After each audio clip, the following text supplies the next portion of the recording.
아버지, 5억이 사라졌어요. 간병인한테 줬잖아요.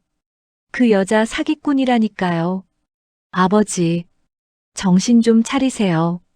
증거가 다 있어요. 가짜 학비 고지서, 존재하지 않는 아들, 허위 진단서까지. 제발, 제발 정신 차리세요. 그 여자는 아버지를 사랑하는 게 아니에요. 아버지 돈을 노리는 거라고요. 하지만 박영수는 딸의 말을 믿지 않았습니다. 80세, 치매 진단 1년 차. 평생 모은 재산 8억 중 5억 8천만 원이 1년 만에 사라졌습니다. 모두 간병인 서미란에게 간 돈이었습니다. 딸 학비, 아들 사업자금, 어머니 수술비. 그녀가 요청할 때마다 박영수는 기꺼이 주었습니다. 그녀가 자신을 진심으로 사랑한다고 믿었으니까요. 변호사인 딸 박지영은 모든 증거를 찾아냈습니다. 하지만 아버지는 오히려 딸을 원망했습니다. 미란이를 질투한다고, 자기 재산을 노린다고 의심했습니다. 치매 때문일까요? 아니면 외로움이 만든 착각일까요? 사랑이란 이름으로 저질러지는 범죄, 그리고 진실을 거부하는 한 노인의 비극. 지금부터 그 충격적인 이야기가 시작됩니다. 이 이야기는 지금 이 순간에도 일어나고 있는 실화를 바탕으로 했습니다. 당신의 부모님에게도 일어날 수 있는 일입니다. 구독과 좋아요로 더 많은 분들께 경각심을 알려주세요. 알림 설정까지 해두시면 새로운 실화 이야기를 가장 먼저 만나보실 수 있습니다. 그럼 지금부터 박영수와 서미란, 그리고 박지영의 이야기를 시작하겠습니다. 박영수는 혼자였습니다. 아내 순자가 세상을 떠난 지 2년이 지났습니다. 50년을 함께한 아내였습니다. 처음엔 괜찮을 줄 알았습니다. 자식들이 있으니, 손주들이 있으니 외롭지 않을 거라고 생각했습니다. 하지만 현실은 달랐습니다. 딸 지영이는 대형 로펌의 변호사였습니다. 아침 7시에 출근해서 밤 11시에 퇴근했습니다. 주말에도 골프 약속, 송년회, 학회 모임으로 바빴습니다. 한 달에 한 번 들르면 다행이었습니다. 아들 민수는 미국에 살았습니다. 1년에 한두 번 한국에 왔습니다. 전화는 명절 때나 겨우 했습니다. 박영수는 이해했습니다. 자식들도 각자 삶이 있으니까요. 그래도 저녁마다 혼자 밥을 먹는 건 외로웠습니다. 그러던 어느 날이었습니다. 박영수는 자꾸 깜빡했습니다. 아침에 약을 먹었는지 기억이 안 났습니다. 손주 이름이 헷갈렸습니다. 어제 저녁에 뭘 먹었는지 생각이 안 났습니다. 처음엔 나이 탓이라고 생각했습니다.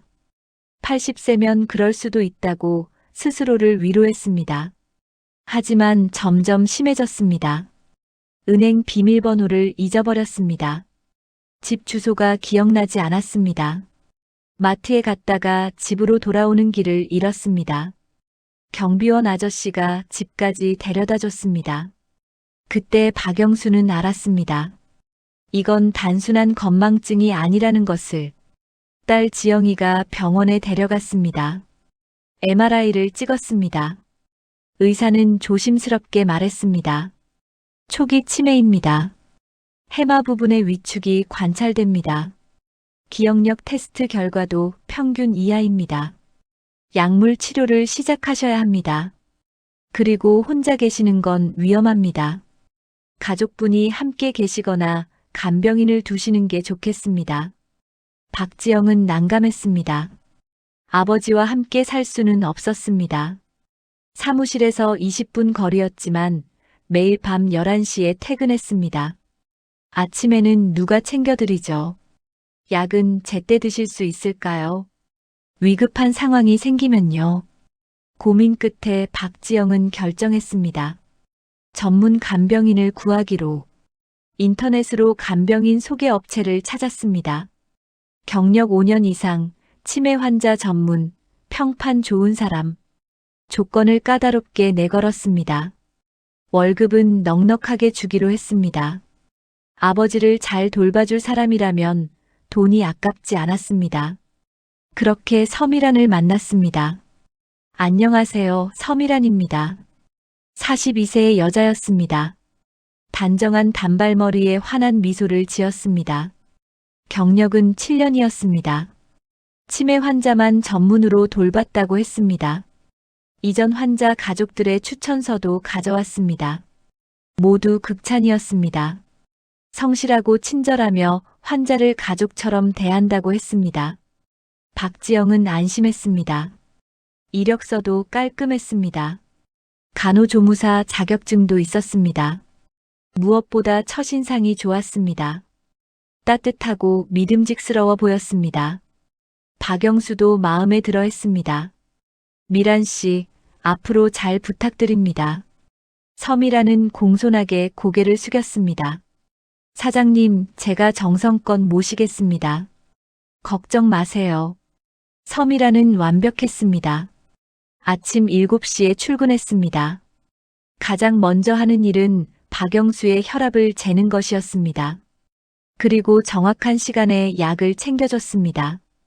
치매약, 혈압약, 당뇨약. 복용 시간을 칼같이 지켰습니다. 사장님, 약 드실 시간이에요. 물 한 컵과 함께 약을 건넸습니다. 아침 식사도 직접 준비했습니다. 죽, 나물, 생선구이. 노인이 소화하기 쉬운 음식들이었습니다. 간도 딱 맞았습니다. 박영수는 감탄했습니다. 미란 씨, 요리 솜씨가 우리 마누라랑 똑같네요. 서미란은 웃으며 대답했습니다. 사장님 입맛에 맞으면 다행이에요. 매일 맛있게 해드릴게요. 서미란은 식사 준비만 하는 게 아니었습니다. 청소, 빨래, 설거지는 기본이었습니다. 화장실 청소까지 깨끗하게 했습니다. 박영수가 볼일 보는 것도 도와줬습니다. 목욕도 시켜줬습니다.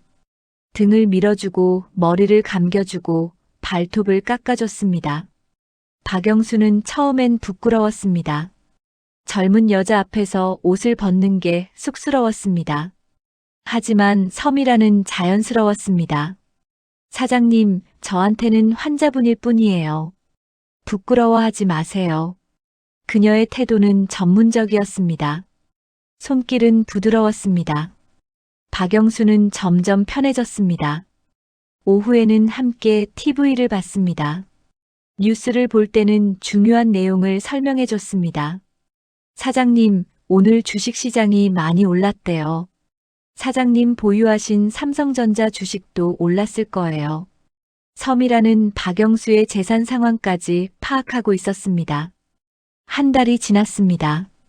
박영수는 서미란 없는 삶을 상상할 수 없게 되었습니다.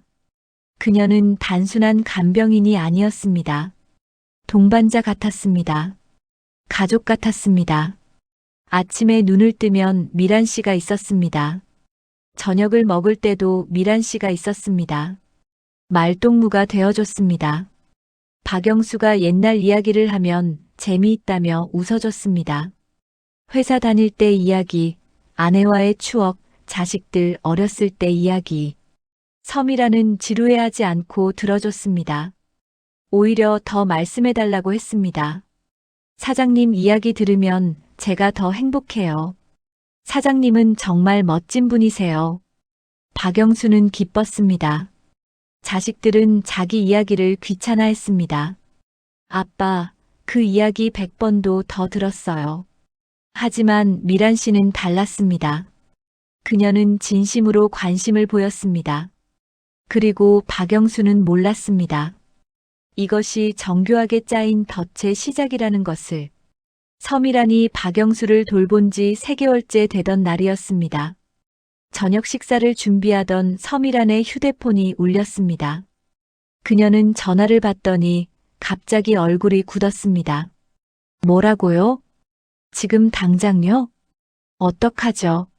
서미란의 목소리가 떨렸습니다. 전화를 끊고 나서 그녀는 주저앉았습니다. 손으로 얼굴을 가렸습니다. 박영수는 놀라서 물었습니다. 미란 씨, 무슨 일이에요? 왜 그래요? 서미라는 고개를 저었습니다. 아니에요, 괜찮아요. 걱정 마세요. 하지만 그녀의 눈에는 눈물이 고여 있었습니다. 박영수는 더 걱정이 되었습니다. 미란 씨, 나한테 말해봐요. 무슨 일인지. 내가 도와줄 수 있으면 도와줄게요. 서미라는 잠시 망설이다가 입을 열었습니다. 사실은 제 딸아이 이야기예요. 서미라는 조심스럽게 말을 이었습니다. 저희 딸이 올해 대학교 2학년이에요. 공부를 열심히 해서 장학금도 받았어요. 그런데 이번 학기 등록금을 못 냈어요. 제가 돈이 없어서요. 학교에서 연락이 왔대요. 이번 주까지 안 내면 제적된다고요. 박영수는 안타까워했습니다. 얼마나 필요한데요? 서미라는 더 작은 목소리로 대답했습니다. 350만 원이요. 저한테는 너무 큰 돈이에요. 이 일하면서 모으려고 했는데 아직 부족해요. 딸아이한테 미안해서 얼굴을 못 들겠어요. 박영수는 가슴이 아팠습니다. 미란 씨는 자기를 이렇게 잘 돌봐주는데 그런 사람이 딸 등록금 때문에 고민하다니. 결정은 빨랐습니다. 미란 씨, 내가 줄게요. 서미라는 깜짝 놀라 고개를 들었습니다. 예. 사장님, 그게 무슨. 내가 도와줄게요. 미란 씨 딸아이가 학교 다녀야죠. 얼마든지 줄 수 있어요. 서미라는 손사래를 쳤습니다. 안 돼요, 사장님. 그럴 수 없어요. 제가 어떻게 사장님 돈을 받아요. 저는 그냥 제 일을 하는 거예요. 하지만 박영수는 고집을 부렸습니다. 미란 씨는 나한테 가족이나 다름없어요. 가족이 어려우면 도와주는 게 당연하죠. 그리고 나는 돈이 많아요. 이 정도는 아무것도 아니에요. 서미라는 계속 거절했습니다. 정말 안 돼요. 양심에 찔려요. 제가 어떻게. 그러면서도 그녀의 눈빛은 희망으로 빛났습니다. 박영수는 더 확신했습니다. 이 사람은 정말 착한 사람이구나. 돈을 받기 싫어할 정도로 양심적이구나. 그래서 더 도와주고 싶었습니다. 다음 날 박영수는 서미란과 함께 은행에 갔습니다. 350만 원을 현금으로 인출했습니다. 봉투에 담아서 서미란에게 건넸습니다. 미란 씨, 이거 받아요. 딸한테 등록금 내라고 하고요. 그리고 미란 씨도 필요한 거 사요. 서미라는 눈물을 흘렸습니다. 사장님, 정말 감사합니다. 평생 이 은혜 잊지 않을게요. 제가 사장님을 더 잘 모실게요. 박영수는 뿌듯했습니다. 좋은 일을 한 것 같았습니다. 미란 씨 같은 착한 사람을 도운 거니까요. 그날 저녁, 서미라는 특별한 저녁을 준비했습니다. 박영수가 좋아하는 갈비찜이었습니다. 사장님, 오늘은 제가 정성껏 준비했어요. 정말 감사해요. 두 사람은 함께 저녁을 먹었습니다. 박영수는 행복했습니다. 서미란도 웃고 있었습니다. 하지만 그 웃음 뒤에 숨겨진 진실을 박영수는 몰랐습니다. 서미란에게는 딸이 없었습니다. 서미란은 화장실에서 휴대폰을 꺼냈습니다. 누군가에게 문자를 보냈습니다. 1차 성공. 350 확보. 곧 답장이 왔습니다. 잘했어. 다음 단계 진행해. 서미라는 거울을 봤습니다. 차가운 미소가 입가에 걸렸습니다. 생각보다 쉽네. 혼자 중얼거렸습니다. 외로운 늙은이들은 다 똑같아. 조금만 잘해주면 금방 넘어와. 이제 시작일 뿐이야. 그녀는 다시 밝은 표정을 지었습니다. 거울 속 자신을 보며 연습했습니다. 사장님, 정말 감사해요. 평생 은혜 잊지 않을게요. 완벽한 연기였습니다. 그리고 박영수는 아무것도 눈치채지 못했습니다. 다음 날부터 서미라는 더 헌신적으로 박영수를 돌봤습니다. 아침 6시 30분에 출근했습니다. 30분을 더 일찍 오기 시작한 것입니다. 사장님, 어제 잘 주무셨어요? 아침 식사는 뭐 드시고 싶으세요? 오늘 날씨가 좋은데 산책 나가실래요? 섬이라는 박영수의 모든 것을 챙겼습니다. 어깨가 아프다고 하면 마사지를 해줬습니다. 잠이 안 온다고 하면 따뜻한 우유를 타줬습니다. 심심하다고 하면 화투를 쳐줬습니다. 박영수는 점점 더 서미란에게 의존했습니다. 미란 씨 없으면 어떻게 살지? 혼자 중얼거릴 정도였습니다. 3주가 지났습니다. 어느 날 저녁, 서미란이 또 전화를 받았습니다. 이번에는 더 당황한 표정이었습니다. 뭐라고요? 교통사고. 병원 어디예요? 전화를 끊고 서미란은 울음을 터뜨렸습니다. 박영수는 또 놀랐습니다. 미란 씨, 또 무슨 일이에요? 서미란은 떨리는 목소리로 대답했습니다. 제 아들이요. 교통사고를 당했대요. 지금 병원에 있대요.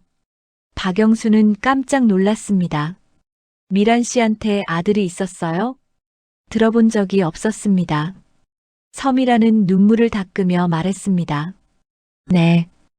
26살이에요. 회사 다니는데 퇴근길에 오토바이랑 부딪혔대요. 다리가 부러졌대요. 수술해야 한대요. 박영수는 안타까웠습니다. 빨리 병원 가봐야죠. 어느 병원이에요? 서미라는 고개를 저었습니다. 괜찮아요, 사장님. 제가 퇴근하고 갈게요. 사장님 저녁도 챙겨드리고 가야죠. 박영수는 화를 냈습니다. 무슨 소리예요?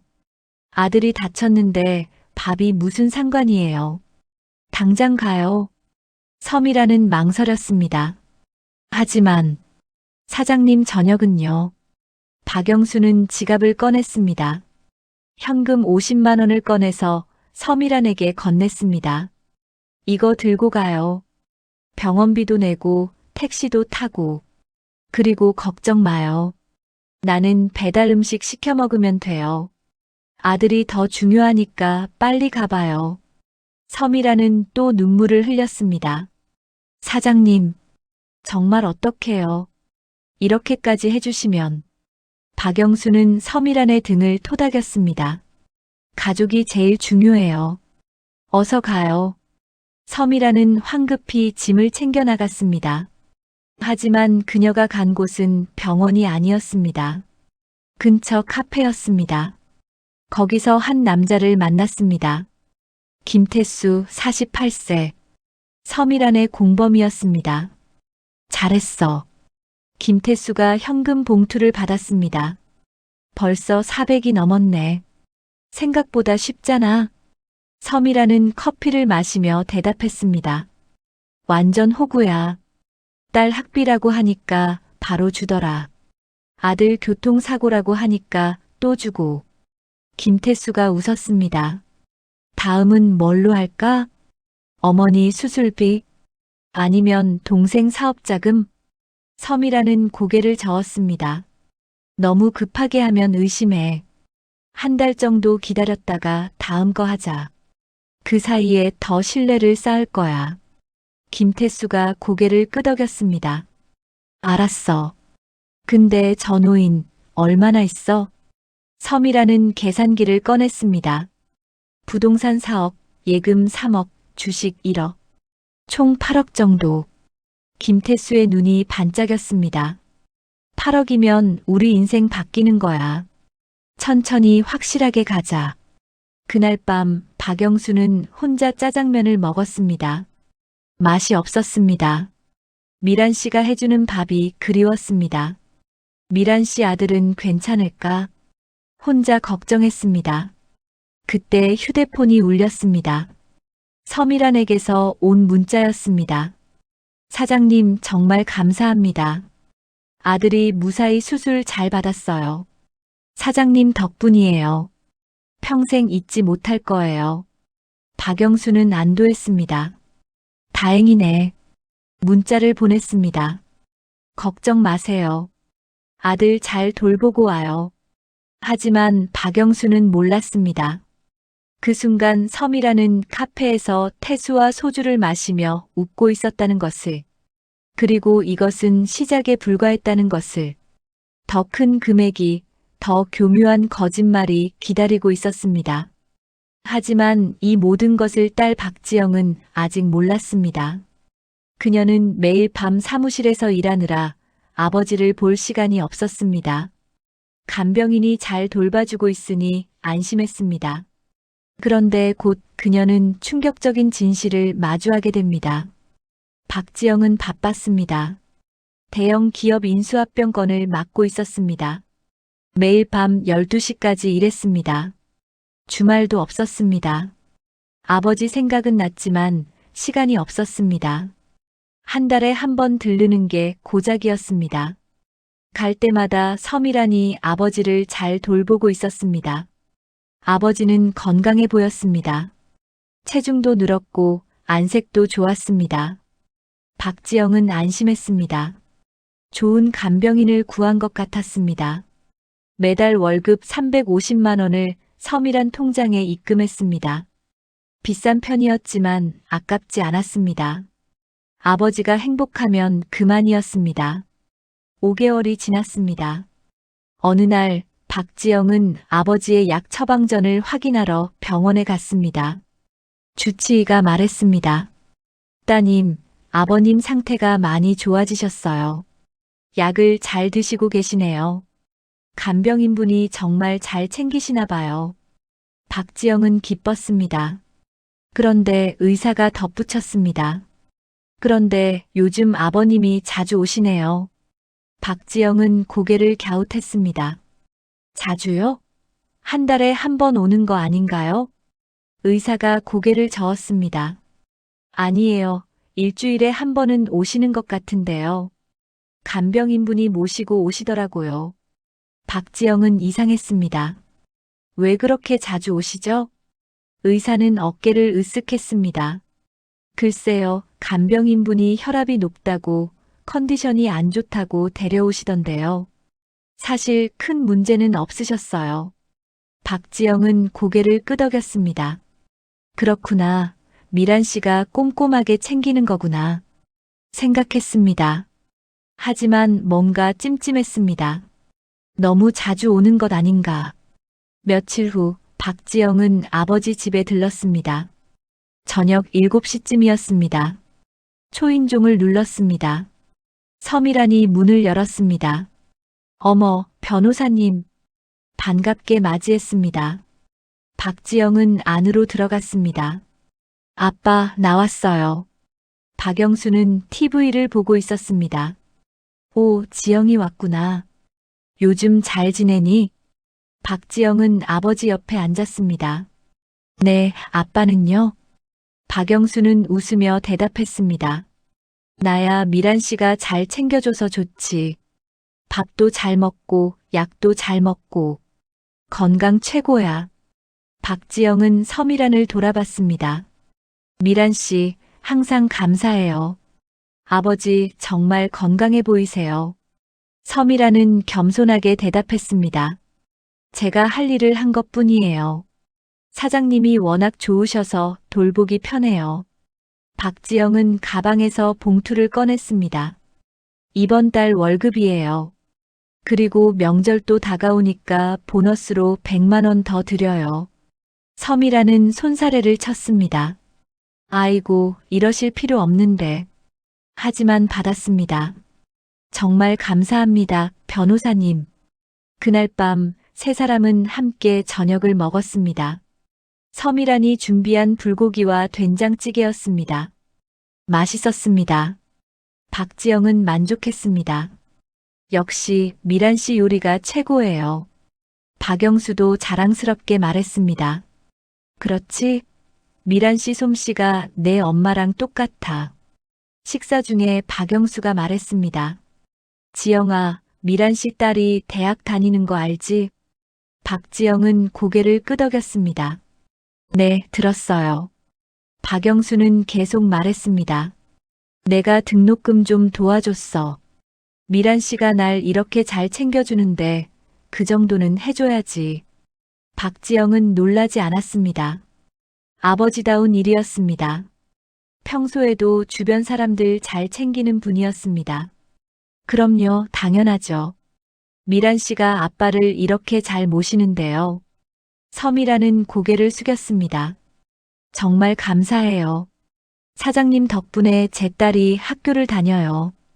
평생 은혜 잊지 않을게요. 박지영은 미소 지었습니다. 좋은 일 하셨네요, 아빠. 하지만 마음 한구석이 이상했습니다. 얼마를 도와줬을까? 물어보려다가 관뒀습니다. 아버지 돈인데 뭐라고 할 수 없었습니다. 식사를 마치고 박지영은 집으로 돌아갔습니다. 박지영이 떠나자 섬이라는 휴대폰을 꺼냈습니다. 박영수는 벌써 잠자리에 들었습니다. 섬이라는 김태수에게 전화했습니다. 변호사 딸 갔어. 아무것도 의심 안 해. 다음 단계 진행해도 될 것 같아. 김태수가 대답했습니다. 좋아, 이번엔 큰 거 하자. 1,000만 원 이상. 섬이라는 미소 지었습니다. 어머니 수술비로 갈게. 뇌출혈 진단서 준비해놔. 김태수가 웃었습니다. 알았어, 내일 보내줄게. 완벽하게 만들 테니까 걱정 마. 2주가 지났습니다. 섬이라는 타이밍을 재고 있었습니다. 너무 자주 요구하면 의심받을 수 있었습니다. 적절한 간격을 두고 적절한 이유로 접근해야 했습니다. 어느 날 아침이었습니다. 섬이란이 갑자기 비명을 질렀습니다. 어머니, 휴대폰을 떨어뜨렸습니다. 온몸이 떨렸습니다. 박영수는 깜짝 놀라 달려왔습니다. 미란 씨, 무슨 일이에요? 섬이라는 바닥에 주저앉았습니다. 어머니가 말을 잇지 못했습니다. 박영수는 휴대폰을 주어 섬이란에게 건넸습니다. 진정하고 무슨 일인지 말해봐요. 섬이란은 떨리는 손으로 휴대폰을 받았습니다. 화면에는 문자 메시지가 떠 있었습니다. 누나, 엄마 쓰러지셨어. 병원 응급실. 빨리 와. 섬이란은 울기 시작했습니다. 어머니가 쓰러지셨대요. 병원에 계시대요.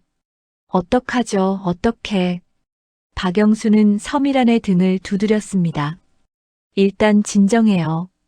어느 병원이에요? 섬이란은 택시를 잡으려 했습니다. 하지만 박영수가 말했습니다. 내 차로 가요. 내가 같이 갈게요. 섬이란은 거절했습니다. 안 돼요. 사장님은 집에 계셔야죠. 하지만 박영수는 고집했습니다. 미란 씨 혼자 어떻게 가요? 내가 같이 가줄게요. 걱정 마요. 둘은 택시를 타고 병원으로 갔습니다. 응급실에 도착했습니다. 한 남자가 기다리고 있었습니다. 김태수였습니다. 누나. 그는 섬이란을 끌어안았습니다. 섬이란이 물었습니다. 엄마는? 엄마 어떻게 됐어?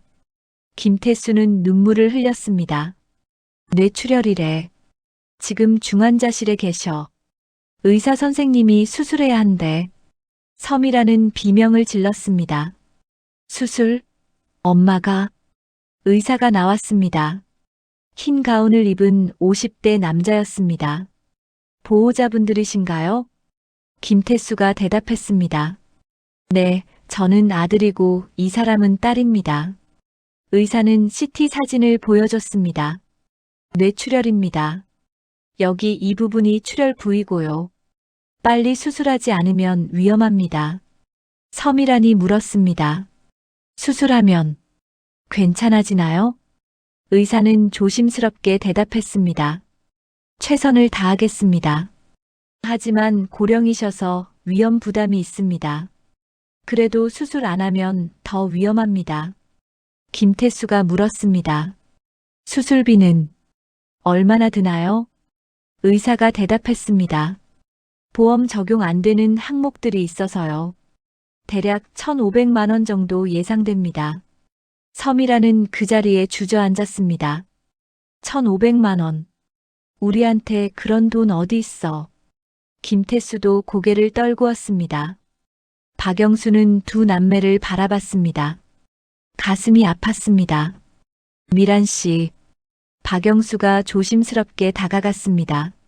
섬이라는 고개를 들었습니다. 눈이 빨갛게 부어 있었습니다. 사장님, 박영수는 섬이란의 손을 잡았습니다. 내가 도와줄게요. 섬이란은 고개를 저었습니다. 안 돼요, 사장님. 이번엔 정말 안 돼요. 너무 큰 돈이에요. 저희가 어떻게든 해볼게요. 김태수도 거들었습니다. 그래요, 괜찮습니다. 저희 일이니까요. 하지만 박영수는 단호했습니다. 미란 씨 어머니잖아요. 미란 씨 어머니면 내 어머니나 다름없어요. 당연히 도와줘야죠. 섬이라는 울었습니다. 하지만 1,500만 원이에요. 저희가 어떻게 이런 큰 돈을. 박영수는 지갑에서 카드를 꺼냈습니다. 내일 은행 가서 찾아올게요. 걱정하지 마요. 어머니 수술 잘 받으시게 해드릴게요. 다음 날 박영수는 은행에 갔습니다. 섬이란이 함께 갔습니다. 1,500만 원을 현금으로 인출했습니다. 은행원이 물었습니다. 고액이신데 용도가 어떻게 되시나요? 박영수가 대답했습니다. 지인 어머니 수술비입니다. 은행원은 고개를 끄덕이며 현금을 세어줬습니다. 봉투에 담아서 건넸습니다. 박영수는 그것을 섬이란에게 주었습니다. 미란 씨, 이거 받아요. 어머니 수술 잘 받으시게 하고요. 섬이란은 봉투를 받으며 눈물을 흘렸습니다. 사장님, 정말 어떻게 갚아야 할지. 박영수는 웃으며 말했습니다. 갚을 생각하지 마요. 미란 씨는 나한테 가족이에요. 가족끼리 도와주는 게 당연하죠. 섬이란은 박영수의 손을 꽉 잡았습니다. 사장님, 평생 이 은혜 잊지 않을게요. 제가 사장님을 평생 모실게요. 정말로요. 박영수는 뿌듯했습니다. 하지만 그는 몰랐습니다. 섬이란의 어머니는 이미 10년 전에 돌아가셨다는 것을. 병원 CT 사진은 김태수가 다른 환자 것을 훔쳐온 것이었다는 것을. 의사 역할을 한 남자는 김태수의 친구, 삼류 배우였다는 것을. 그리고 그날 저녁 섬이란과 김태수는 호텔 라운지에서 샴페인을 마시며 축배를 들었습니다. 1,500만 원. 그들의 통장에 들어온 돈이었습니다. 그리고 박영수의 통장에서는 이제 5억이 남아 있었습니다. 하지만 이 모든 사실을 딸 박지영은 아직 몰랐습니다. 그녀가 진실을 알게 되는 건 3개월 후였습니다. 그때는 이미 더 많은 돈이 사라진 뒤였습니다. 3개월이 더 지났습니다. 그 사이 섬이란은 4번 더 돈을 받았습니다. 동생 사업자금 800만 원, 딸 어학 연수비 1,200만 원, 조카 결혼 축의금 500만 원, 자신의 병원비 700만 원, 총 3,200만 원이었습니다. 박영수의 통장 잔액은 2억 3천만 원으로 줄어들었습니다. 어느 날 박지영은 회의 중에 문자를 받았습니다. 아버지 계좌에서 공과금 자동이체가 연체되었습니다. 잔액 부족. 박지영은 이상했습니다. 아버지 계좌에 돈이 항상 충분했는데 공과금이 연체될 리가 없었습니다. 회의가 끝나자마자 은행 앱을 열었습니다. 아버지 계좌를 확인했습니다. 공동 명의로 되어 있어서 조회가 가능했습니다. 잔액을 보고 박지영은 얼어붙었습니다. 2억 3천만 원. 6개월 전에는 5억이 넘었습니다. 거의 3억이 사라졌습니다. 박지영은 황급히 거래 내역을 확인했습니다. 출금 내역이 즐비했습니다. 350만 원, 50만 원, 1,500만 원, 800만 원, 1,200만 원, 500만 원, 700만 원. 모두 현금 인출이었습니다. 인출 시간을 보니 대부분 평일 낮이었습니다. 박지영이 일하는 시간이었습니다. 누가 인출했을까? 아버지가 직접? 아니면 박지영의 머릿속에 서미란의 얼굴이 떠올랐습니다. 설마 고개를 저었습니다. 미란 씨는 그런 사람이 아니야. 아버지가 직접 쓰신 거겠지. 하지만 마음이 불안했습니다. 3억을 6개월 만에 쓴다? 도대체 뭘 샀을까? 박지영은 다음 날 아버지 집을 찾아갔습니다. 미리 연락하지 않고 갔습니다. 오후 2시쯤이었습니다. 초인종을 눌렀습니다. 서미란이 문을 열었습니다. 어머, 변호사님. 갑자기 웬일이세요? 박지영은 안으로 들어갔습니다. 아빠, 나왔어요. 박영수는 TV를 보고 있었습니다. 오, 지영이. 일 안 하고 왜 왔어? 박지영은 아버지 옆에 앉았습니다. 아빠 얼굴 보고 싶어서요. 요즘 어떻게 지내세요? 박영수는 웃었습니다. 나야 뭐 잘 지내지. 미란 씨가 잘 챙겨주니까. 서미란이 차를 가져왔습니다. 변호사님, 녹차 드세요. 박지영은 차를 받으며 서미란을 관찰했습니다. 평소와 다를 바 없어 보였습니다.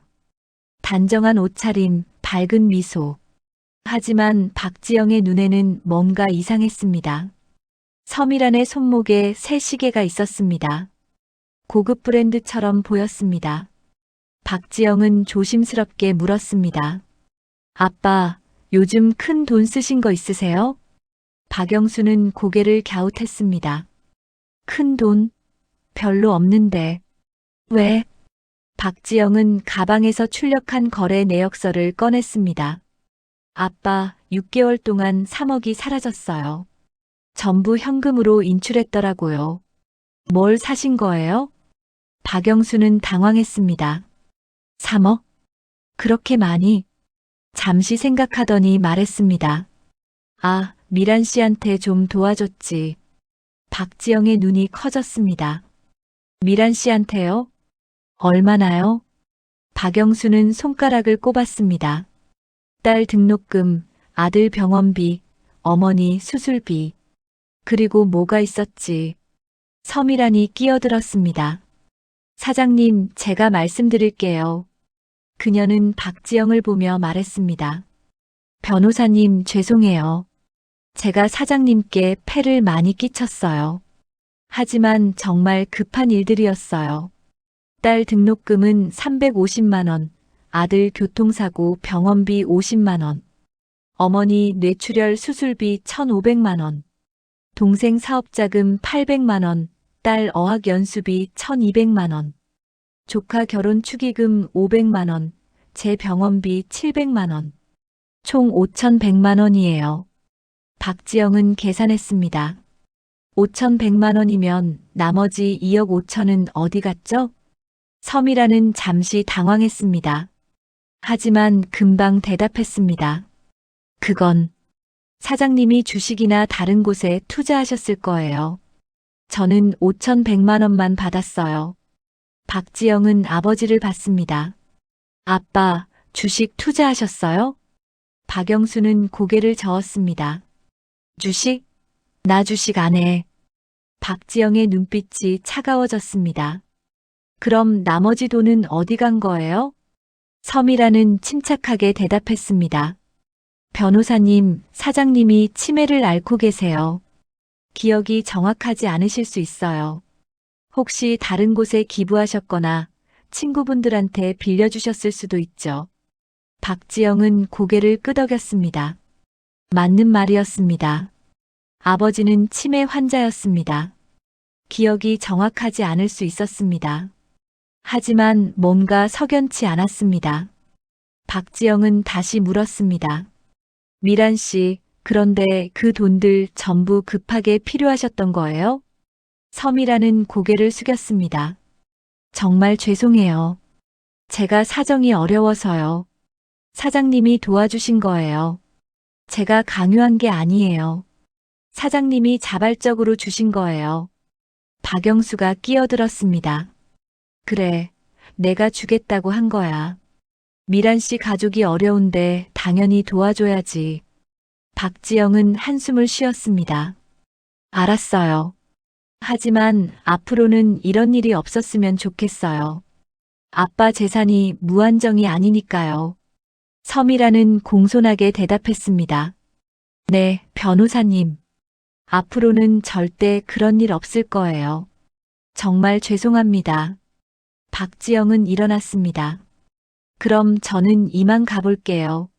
아빠, 건강하세요. 박지영이 나가자 서미라는 문을 닫았습니다. 얼굴에서 미소가 사라졌습니다. 입술을 깨물었습니다. 저 여자 의심하기 시작했어. 조심해야겠어. 박영수에게 돌아갔습니다. 사장님 괜찮으세요? 따님이 화나신 것 같아서 걱정이에요. 박영수는 고개를 저었습니다. 괜찮아요. 지영이는 원래 꼼꼼한 애예요. 걱정하지 마요. 서미라는 안도의 한숨을 쉬었습니다. 하지만 마음 한구석이 불안했습니다. 그날 밤 서미라는 김태수에게 전화했습니다. 문제 생겼어. 변호사 딸이 의심하기 시작했어. 거래 내역까지 확인했대. 김태수가 대답했습니다. 진정해. 우리가 뭘 잘못했어? 노인이 자발적으로 준 거잖아. 아무 증거도 없어. 서미라는 불안했습니다. 그래도 조심해야 할 것 같아. 당분간 조용히 있자. 김태수가 동의했습니다. 알았어.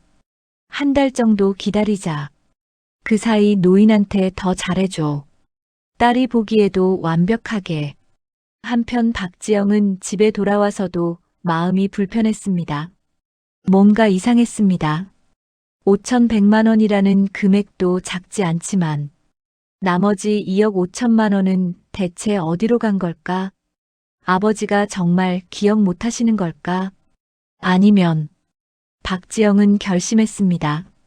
전문가의 도움이 필요했습니다.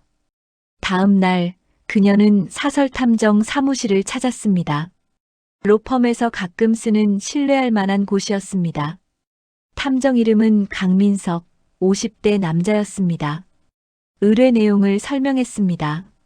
제 아버지 간병인을 조사해 주세요. 서미란 42세. 이름, 경력, 가족관계. 전부 확인해 주세요. 그리고 아버지 주변에서 수상한 일이 있는지도 알아봐 주세요. 강민석은 메모하며 물었습니다. 의심하는 이유가 있으신가요? 박지영은 거래 내역서를 보여줬습니다. 6개월 만에 3억이 사라졌어요. 간병인이 5,100만 원을 받았다고 하는데 나머지는 행방이 묘연해요.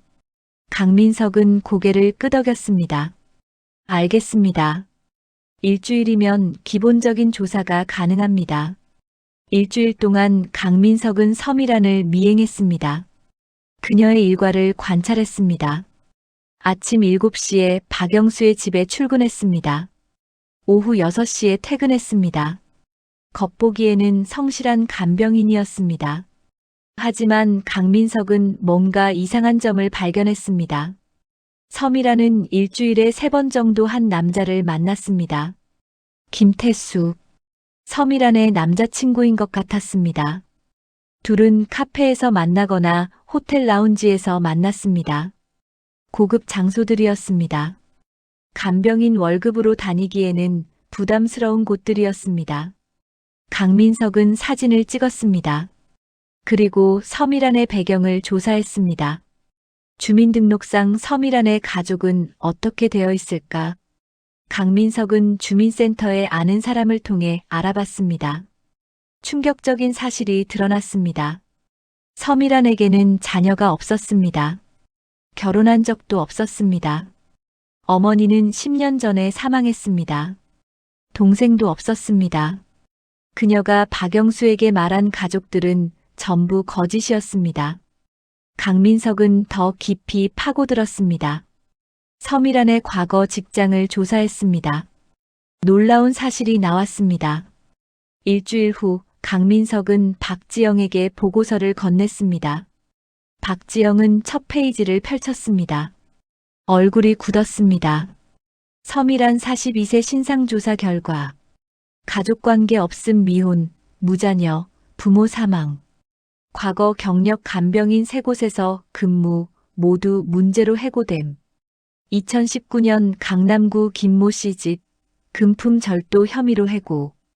2021년 서초구 이모 씨 집 환자 학대 혐의로 해고.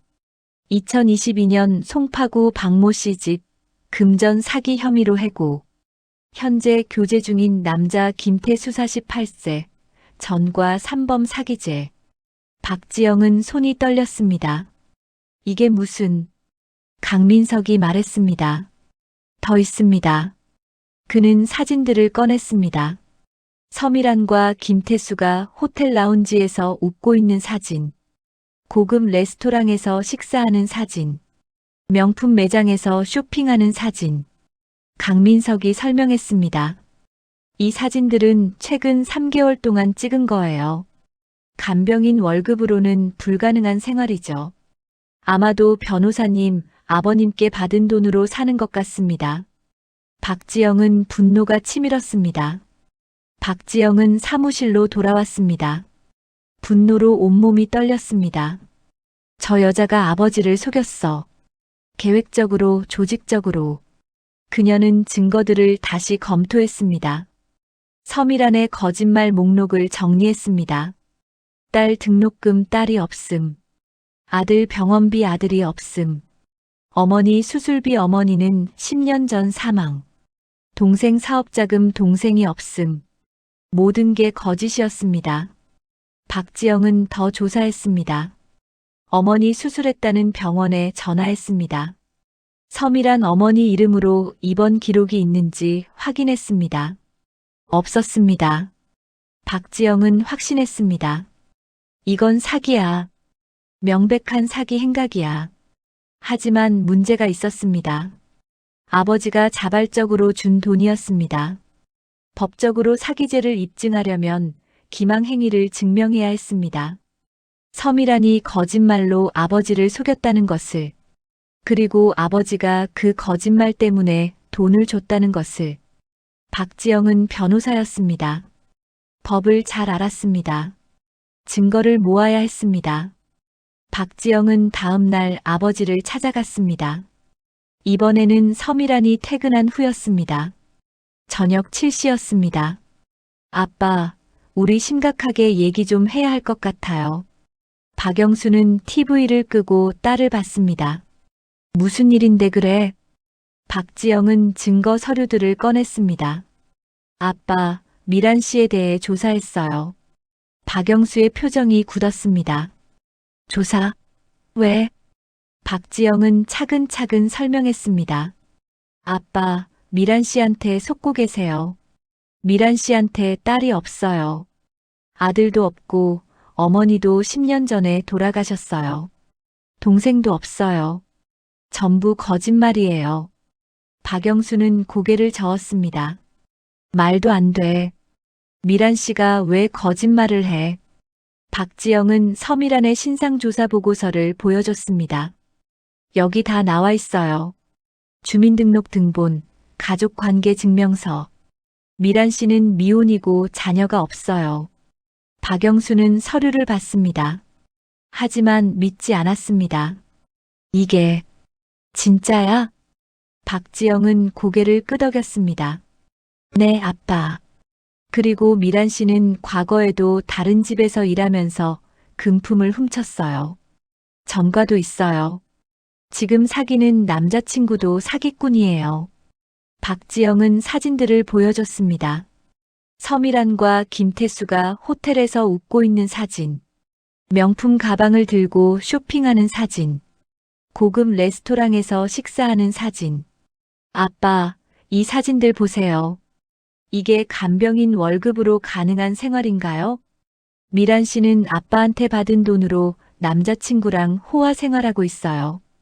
박영수는 사진을 보며 손을 떨었습니다. 아니야. 이건 뭔가 오해야. 미란 씨가 그럴 리 없어. 박지영은 답답했습니다. 아빠, 증거가 다 여기 있잖아요. 왜 안 믿으세요? 박영수는 고개를 저었습니다. 미란 씨는 나한테 잘해줘. 나를 돌봐줘. 나를 사랑해줘. 그게 거짓일 리 없어. 박지영은 아버지의 손을 잡았습니다. 아빠, 그건 연기예요. 미란 씨는 아빠 돈을 노린 거예요. 처음부터 계획한 거라고요. 박영수는 눈물을 흘렸습니다. 아니야. 아니야.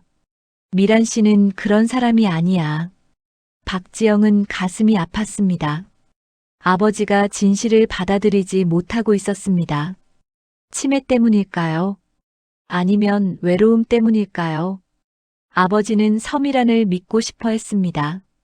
그녀가 자신을 사랑한다고 믿고 싶어 했습니다. 다음 날 아침 박지영은 아버지 집에서 밤을 샜습니다. 서미란을 기다렸습니다. 오전 7시 초인종이 울렸습니다. 박지영이 문을 열었습니다. 서미란은 깜짝 놀랐습니다. 어머, 변호사님? 박지영은 차갑게 말했습니다. 들어오세요, 미란 씨. 얘기 좀 해야겠어요. 서미란은 불안한 표정으로 들어왔습니다. 무슨 일이세요?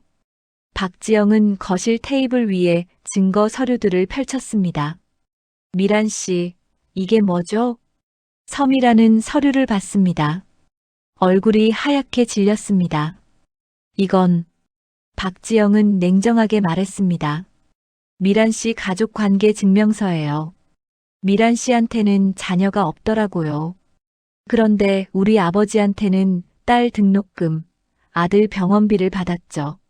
서미란은 당황했습니다. 그건 설명할 수 있어요. 박지영은 다른 서류를 보여줬습니다. 미란 씨 어머니 사망신고서예요. 10년 전에 돌아가셨더라고요. 그런데 3개월 전에 어머니 수술비로 1,500만 원을 받았죠. 서미란은 말문이 막혔습니다. 박지영은 계속 증거를 제시했습니다. 과거 직장에서의 해고 기록, 김태수의 전과 기록, 호텔과 명품 매장에서의 사진들. 서미란은 더 이상 변명할 수 없었습니다. 그녀는 무릎을 꿇었습니다. 죄송합니다. 정말 죄송합니다. 제가 잘못했어요. 박지영은 차갑게 말했습니다. 처음부터 계획한 거죠? 우리 아버지를 이용할 생각으로. 서미란은 울었습니다. 아니에요. 처음엔 아니었어요. 진짜로 사장님을 돌보려고 했어요. 근데 돈이 필요했고, 태수가 계획을 짰고, 저도 모르게 깊이 빠져버렸어요. 박지영은 비웃었습니다. 변명 그만하세요. 지금 당장 경찰에 신고할 거예요. 사기죄로 고소할 겁니다. 서미란은 박지영의 다리를 붙잡았습니다. 제발요, 제발 용서해 주세요. 돈은 다 갚을게요. 경찰만은 안 돼요. 박지영은 서미란의 손을 뿌리쳤습니다. 그때 박영수가 말했습니다. 지영아. 박지영은 아버지를 봤습니다. 네, 아빠. 박영수는 떨리는 목소리로 말했습니다. 경찰에 신고하지 마. 박지영은 놀랐습니다. 뭐라고요, 아빠? 박영수는 눈물을 흘렸습니다. 신고하지 마. 미란 씨가 비록 나를 속였을지 몰라도 그래도 나를 잘 돌봐준 건 사실이야. 박지영은 믿을 수 없었습니다. 아빠, 지금 무슨 말씀하시는 거예요? 저 여자가 아빠를 이용했어요. 5억을 훔쳐갔다고요. 박영수는 고개를 저었습니다. 그래도 미란 씨 없으면 나는 너무 외로워. 박지영은 충격을 받았습니다. 아버지는 진실을 알면서도 서미란을 용서하고 있었습니다. 외로움이 그를 이렇게 만든 것이었습니다. 박지영은 눈물을 흘렸습니다. 아빠, 왜 그러세요? 왜 저 여자를 감싸는 거예요? 박영수는 딸의 손을 잡았습니다. 지영아, 나는 늙었어. 곧 죽을 사람이야. 돈이 뭐가 중요해. 남은 시간 동안 외롭지 않게 해주는 게 더 중요해.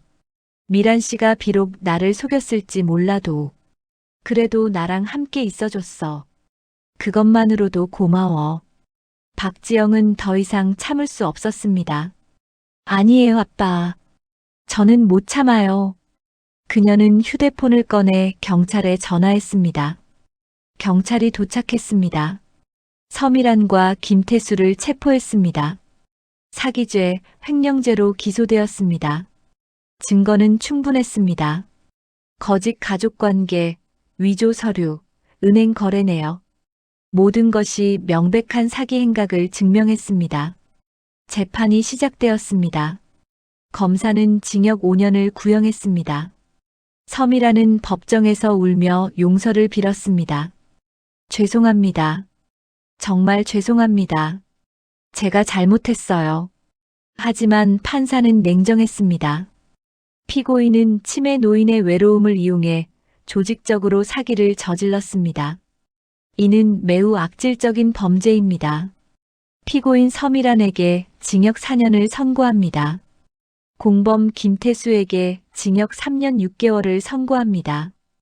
방청석에 앉아있던 박영수는 고개를 떨구었습니다. 눈물이 흘렀습니다. 미란 씨. 박지영은 아버지의 어깨를 감쌌습니다. 아빠, 괜찮으세요? 박영수는 대답하지 않았습니다. 재판이 끝난 후 박영수는 집으로 돌아왔습니다.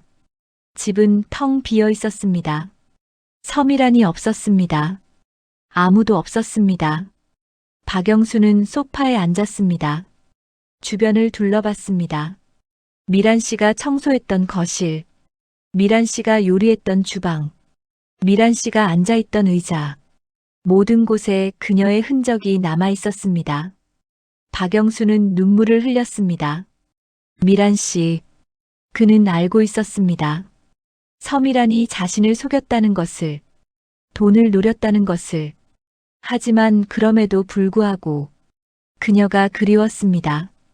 그녀의 웃음소리가, 그녀의 다정한 말투가, 그녀가 해주던 밥이 진짜였든 가짜였든 그것이 박영수에게는 유일한 위안이었습니다. 이제 그것마저 사라졌습니다. 3개월이 지났습니다. 박영수의 치매는 급격히 악화되었습니다. 서미란이 떠난 후 그는 밥을 먹지 않았습니다. 약도 제때 먹지 않았습니다. 박지영이 매일 들렀지만 역부족이었습니다. 결국 박영수는 요양병원에 입원했습니다. 박지영은 매일 아버지를 찾아갔습니다. 아빠, 오늘 기분 어떠세요? 박영수는 천장을 바라보며 중얼거렸습니다. 미란 씨는 언제 와? 박지영은 눈물을 참았습니다. 아빠, 미란 씨는 안 와요.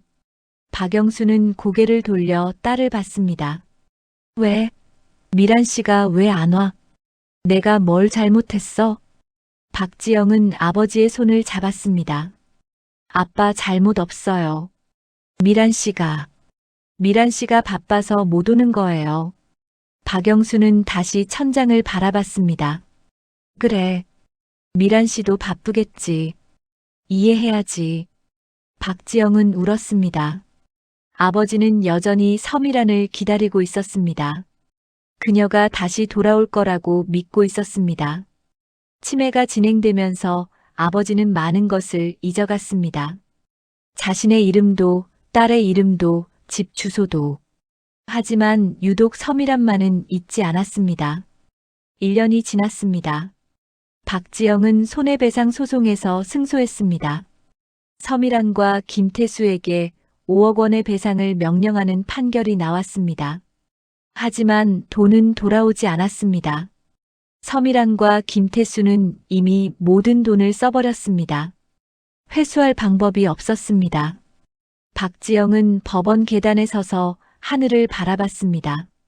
이겼지만 이긴 것 같지 않았습니다. 돈을 되찾았지만 아버지는 돌아오지 않았습니다.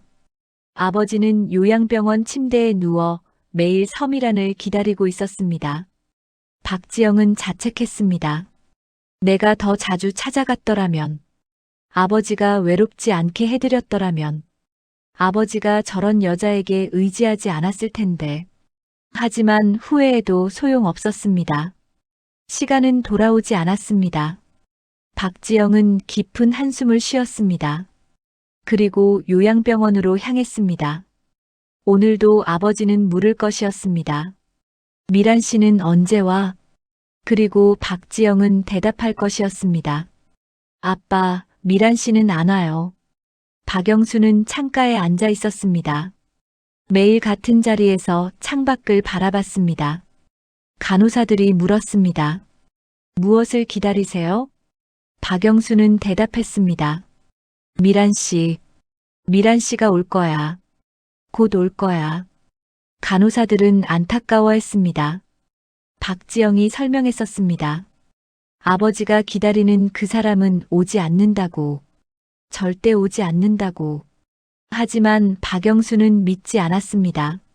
그는 매일 창가에 앉아 기다렸습니다. 서미란이 문을 열고 들어올 것을 믿으며, 그녀의 밝은 미소를 기대하며, 그녀의 다정한 목소리를 그리워하며. 하지만 문은 열리지 않았습니다. 서미란은 감옥에 있었습니다. 그리고 박영수는 혼자였습니다. 사랑이란 이름으로 시작된 사기, 외로움이 만든 착각, 그리고 진실을 받아들이지 못하는 한 노인. 이것이 박영수의 이야기였습니다. 이 이야기는 실제로 일어나고 있는 일입니다. 대한민국에서 매년 수천 건의 노인 대상 사기가 발생합니다. 특히 치매를 앓는 어르신들은 가장 취약한 대상입니다. 외로움은 사람을 약하게 만듭니다. 외로움은 판단력을 흐리게 합니다. 외로움은 거짓을 진실로 믿게 만듭니다. 당신의 부모님은 안전하십니까? 당신의 조부모님은 안전하십니까? 오늘 한 번이라도 전화해 보십시오. 안부를 물어보십시오. 외롭지 않은지 확인해 보십시오. 그것이 당신이 할 수 있는 가장 큰 보호입니다. 사랑은 돈으로 살 수 없습니다.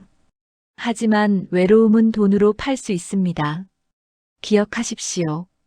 당신의 관심이 가장 큰 예방책입니다.